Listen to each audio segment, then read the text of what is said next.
चलो देखो, लेट भी हो गया, आप लोग 4:30 बजे आया करो। क्वेश्चन है डिराइव प्रिज्म फार्मूला, पेपर में आना है इसको इस बार। Mu is equal to sine of A plus delta M, ये समझ आएगा आपको जब मैं पूरा क्वेश्चन कराऊंगा। Divided by 2 sine of A upon 2 R. कभी कभार आप लोगों को अगर इधर तक ही आएगा, यहां तक ही करना है। ये क्वेश्चन आया तो यहां तक ही करना है।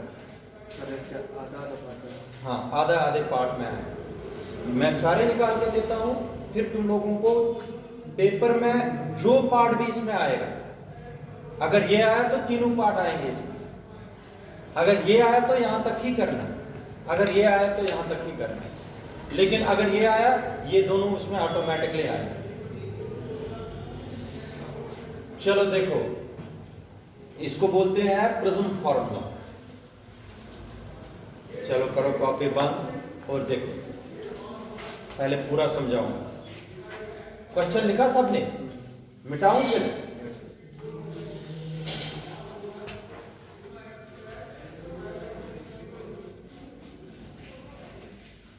चलिए देखिए प्रिज्म फार्मूला, देखो कैसे, ये प्रैक्टिकल भी है, इसमें प्रैक्टिकल भी आता है। एक प्रिज्म ले लीजिए, सबने देखा है आप लोगों को गिलास प्रिज्म।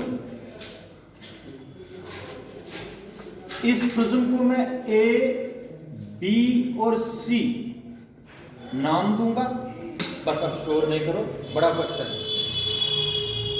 और प्रैक्टिकल 10th में किया है आप लोगों ने प्रिज्म पर, वैसा ही ये जो फेस ए बी है, इस फेस पर हम एक रे इंसिडेंट करेंगे, इसको बोलते हैं इंसिडेंट रे। इंसिडेंट रे, ठीक है बेटा। तो ये जो साइड है, ये जो फेस है, इसको रिफ्रैक्ट करेगा, ठीक है। अगर प्रिज्म नहीं होता, अगर प्रिज्म नहीं, तो ये जो इंसिडेंट रे है, ये सीधी स्ट्रेट निकल जाती, इसको रिफ्रैक्ट कोई भी नहीं करता। रिफ्रैक्ट किसने की? किसने की? प्रिज्म ने। शाबाश बेटा, ये बन गई इंसिडेंट रे, ये बन गई रिफ्रैक्टेड रे। जब ये रिफ्रैक्टेड रे किस फेस पर पड़ी?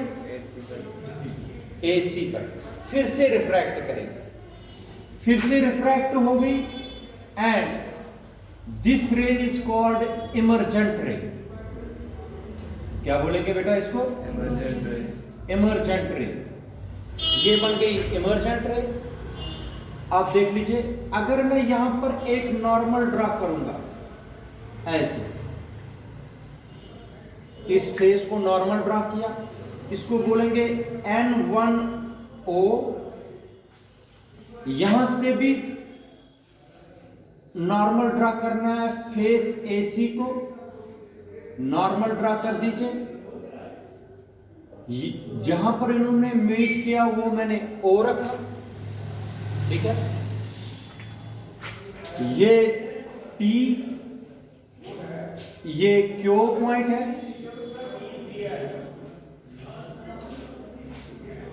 यहां तक समझ आया? नॉर्मल के साथ जो इंसिडेंट रे एंगल बनाएगी वो होता है एंगल ऑफ इंसिडेंस। रिफ्रैक्टेड, ये हो गया N2O रिफ्रैक्टेड रे, ये जो इमर्जेंट रे के साथ जो एंगल बनाती है, ये हो गया एंगल ऑफ इमर्जेंस। E क्या है? तुम लोग जो क्वेश्चन लिख रहे हो, जो क्वेश्चन आप लोगों ने लिखा, उसमें कहीं पर I है, कहीं पर E है, कहीं पर A है, वो वहां पर लिखा है मैंने, where the symbols have their usual meanings. Usual meanings, what is I? What is E? शाबाश बेटा। What is A? It is angle of prism. It is angle of prism. ठीक है बेटा। ये जो R1 है, ये वाला, it is R1, इसको बोलते हैं refracted angle, angle of refraction. ये भी एंगल ऑफ रिफ्रैक्शन है R2, इसको भी ये एंगल मैंने R1 लिया, ये मैंने R2 लिया। अब देखो, इस रे को, इंसिडेंट रे को जाना था सीधा, प्रिज्म से जो बाहर आ गई ये रे इधर आ गई, कितनी अपने पाथ से डिवेट हो गई। रे देखो, रे तो सीधी जानी चाहिए थी, ये आ गई थी इंसिडेंट रे। सीधी जाने के बजाय ये पहले ऐसे मुड़ी, फिर ऐसे निकल गई, इमरजेंट रे कितनी अपनी पाथ से भटक गई है। इंसिडेंट रे सीधी चली जाती अगर प्रिज्म नहीं होता, प्रिज्म ने इसको इधर पहुंचा दिया। जो रे यहां से इंसिडेंट रे निकलती है, यहां से जो रे निकलती है इमरजेंट रे, देखो कितना इसने अपने पाथ से इसको डिवेट किया, कितनी एंगल से डिवेट किया। क्या करूंगा, इसको बैकवर्ड करूंगा। क्या करूंगा, इधर भी बैकवर्ड लेंगे इस इमरजेंट रे को। इस रे को सीधा जाना था, लेकिन सीधा जाने के बजाय ये डिवेट हो गई। कितने एंगल से डिवेट हो गई, इसको बोलते हैं डेल्टा, इसको बोलते हैं एंगल ऑफ डिवेशन। क्या बोलते हैं, ये है एंगल ऑफ डिवेशन। अपने पाथ से कितने एंगल पर डिवेट हो गई, डेल्टा, इसको बोलते हैं एंगल ऑफ डिवेशन। क्या बोलते हैं, एंगल ऑफ डिवेशन। रे तो सीधी जाती है, लेकिन प्रिज्म ने इसको बेंड कर दिया, ये आ गई इमरजेंट रे, अपने पाथ से भटक गई, इधर तक पहुंच गई। अब इसको डेल्टा रखना है, this is delta 1 and this is delta 2। ये आना चाहे आपको बनाना, आएगा बनाना कि नहीं, सारे चीजें मैंने आपको बताया, फॉर्मूला भी निकाल के देता, ठीक है, याद रखा, फॉर्मूला भी अभी निकाल के देता हूं, सब चीजें मैं आप लोगों को एक एक करके बताता हूं। ये आया, आई क्या है, ई क्या है, अच्छा डेल्टा क्या है, एंगल ऑफ डिविएशन। ये तीन चीजें क्लियर करो, क्या क्या है,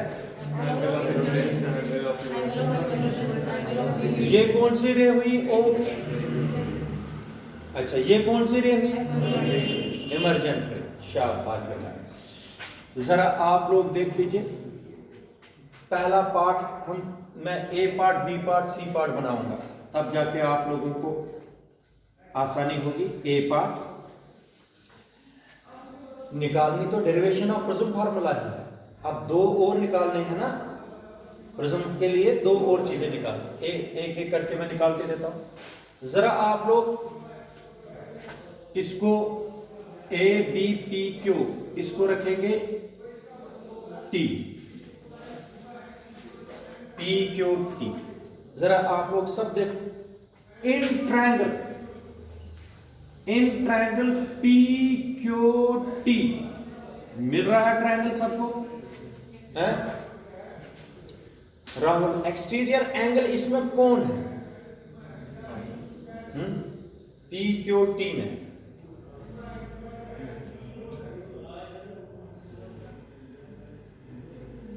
PQT में एक्सटीरियर एंगल कौन है, डेल्टा।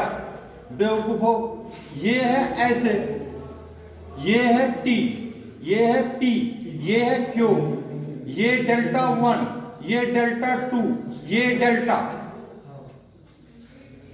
तुम लोग देखते नहीं हो, PQT, PQT, डेल्टा क्या है, exterior angle. Exterior angle is always equal to the sum of two interior angle. शाबाश बेटा, क्या लिखूंगा ये, delta is equal to delta 1 plus delta 2। This is equation number first. समझ आया कि नहीं, शाबाश। इधर देख लीजिए, हियर, पहले मुझे बताओ, अगर ऐसे दो लाइनें हैं, ठीक है, यहां पर 1 लिखा है, यहां पर 2 लिखा है, क्या है ये, वर्टिकली अपोजिट, ये बराबर होते हैं कि नहीं होते हैं, आप बताओ। इसको मैंने ऐसे किया, यहां लिखा 2, यहां लिखा 3, फिर है 1 इक्वल टू 2 प्लस 3। शाबाश, ठीक है।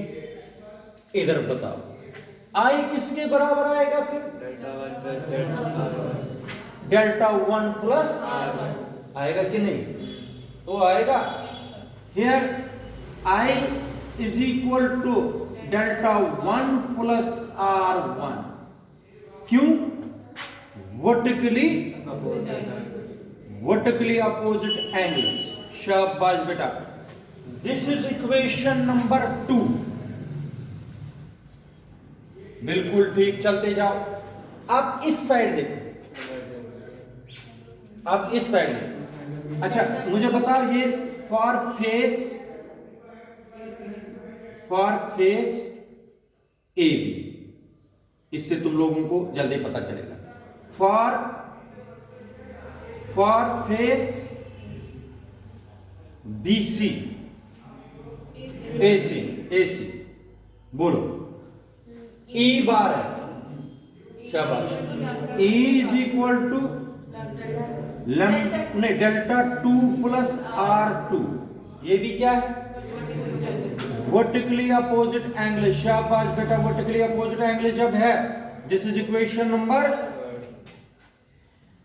एडिंग इक्वेशन, या एक मिनट, सेकंड और थर्ड इसको नहीं बनाएंगे, एक मिनट इधर देखो।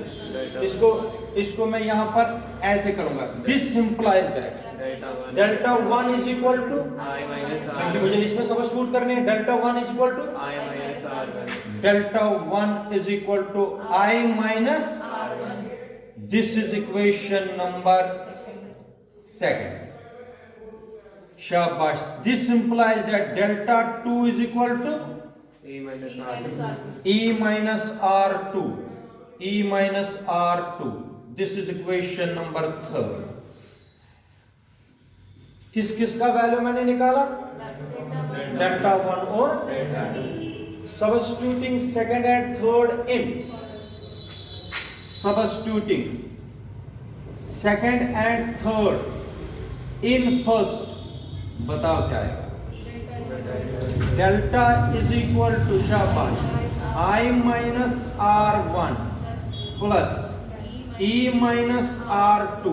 ठीक है, I और E को अलग करेंगे, R1 और R2 को अलग करेंगे। शाबाश, delta is equal to I plus E, minus बाहर, चलो माइनस R1 माइनस R2, इन दो में से माइनस को कॉमन निकालो। I plus E minus R1 plus, बिल्कुल ठीक, ये हो गया डेल्टा।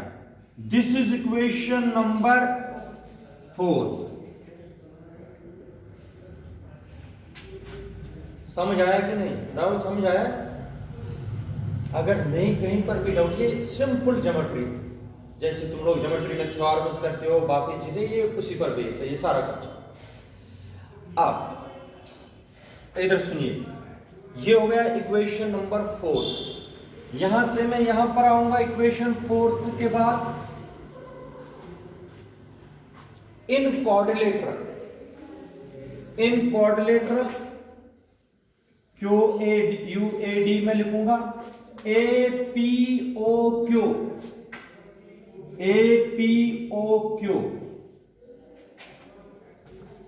मिला? ये परपेंडिकुलर है। अगर ये दो 90 और ये भी 90, इन दो का सम क्या है? 180। इन दो का भी सम कितना होगा? इन quadrilateral angle A plus O कितना? 180। नहीं आया समझ? किस में? इधर देखो, ये नॉर्मल है, ये भी नॉर्मल है। इन दो का सम कितना है? इन दो का सम भी कितना होगा? क्योंकि 360 डिग्री पूरे बन जाएंगे, तो A plus O is equal to 100। This is equation number 4। शाबाश। इन ट्रायंगल POQ मिला triangle, sum of angles of a triangle is in triangle POQ R1 plus R2 plus angle O, angle R1 plus O plus R2 कितना है 180 degree. इसका मतलब है simple, मैं बता रहा हूं वो सिंपल, क्वाड्रिलेटरल के दो अपोजिट एंगल्स का सम कितना 180, इस ट्रायंगल के तीन एंगल्स का सम कितना 180। करो कंपेयरिंग इक्वेशन फोर्थ एंड करो compare, A plus O is equal to R1 plus R2 plus O और O, A is equal to R1 plus R2। ये बड़ी इंपॉर्टेंट रिलेशन बन गई हमारे पास। This is equation number 6। यहां पर तुम लोगों को इधर देखो, substitute equation 6 R1 plus R2 यहां पर है ना, ये खुद बताएगा आपको क्वेश्चन। इस R1 प्लस R2 के बजाय क्या लिखूंगा, मैं दोबारा क्वेश्चन दिखाऊंगा, ये तुम लोग टेंशन नहीं लो, ये मैं दोबारा भी दिखाऊंगा, पहले तुम लोग देखो। R1 प्लस R2 किसके बराबर लिखूं, शाबाश। यूजिंग सिक्स्थ इन किसके,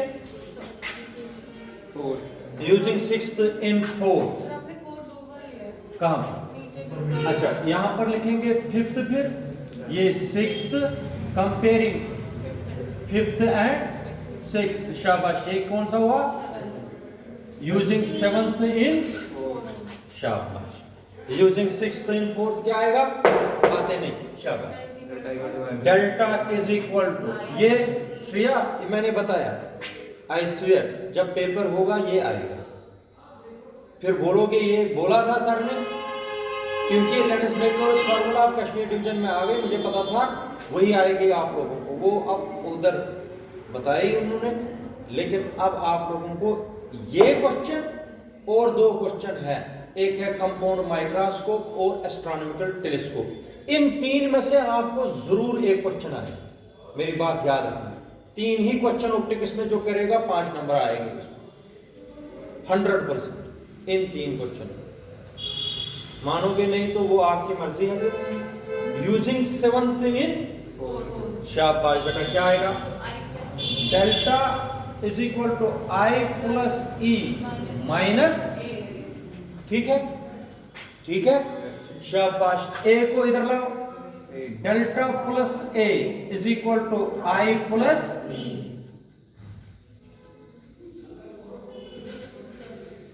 ये आ गई पहले ड्राइव, मैंने आपको एक रिलेशन आ गई। अगर ये वाली रिलेशन आएगी तो यहां तक ही करना, इसको मैं यहां पर लिखूंगा इक्वेशन क्या 8, बात सुनो, इसको मैं साइड में लिखूंगा दिस इज रिक्वायर्ड रिलेशन। अगर पेपर में 3 नंबर का क्वेश्चन आया, ये बोलेंगे prove that delta plus A is equal to I plus E, तो यहां तक ही करना, आगे नहीं बढ़ना। तुम लोग सारा करते हो शेयर, पिछले टेस्ट में भी क्वेश्चन कुछ और बोलते हो, मैंने स्टेट एम्पियर सर्कुलर लॉ बोला, तुम लोग एम्पियर सर्कुलर लॉ को पूरा निकाल रहे हो। एम्पियर सर्कुलर लॉ मैंने नहीं बोला था पूरा निकालने के लिए, मैंने बोला था using ampere circular law derive magnetic field at the centre of the solenoid, वो क्वेश्चन एक मैंने बताया था कि दूसरा, मगर एम्पियर सर्कुलर लॉ को डिराइव नहीं करना था, यूज करना था। तुम लोग वो भी करते हो अपना, तुम लोग सोचते ही नहीं हो क्वेश्चन क्या है, क्वेश्चन को समझा करो, उतना ही लिखो, वहां पर कोई नंबर एक्स्ट्रा नहीं मिलेगा, तुम लोग टाइम वेस्ट कर रहे हो। अच्छा, यहां पर इसलिए मैंने लिखा यहां this is required relation, this is required relation, lens formula, ये प्रिज्म फार्मूला नहीं है, दिस इज रिक्वायर्ड रिलेशन। एक फार्मूला हमने निकाल दी, अभी आगे बढ़ेंगे। यहां से मैं लिखूंगा आप बी पार्ट, लेकिन पेपर में आपको जब प्रिज्म फार्मूला आएगा, तुम लोगों को पार्ट के लिखने की जरूरत, तुम लोगों को निकालना ही निकालना सारा। अब यहां से बी पार्ट शुरू होगा, ठीक है, यहां तक ठीक है, करोगे, लिखोगे यहां तक फिलहाल, लिख लीजिए पहले आप लोग डायग्राम बना दीजिए, फिर मैं आगे बढ़ाता हूं।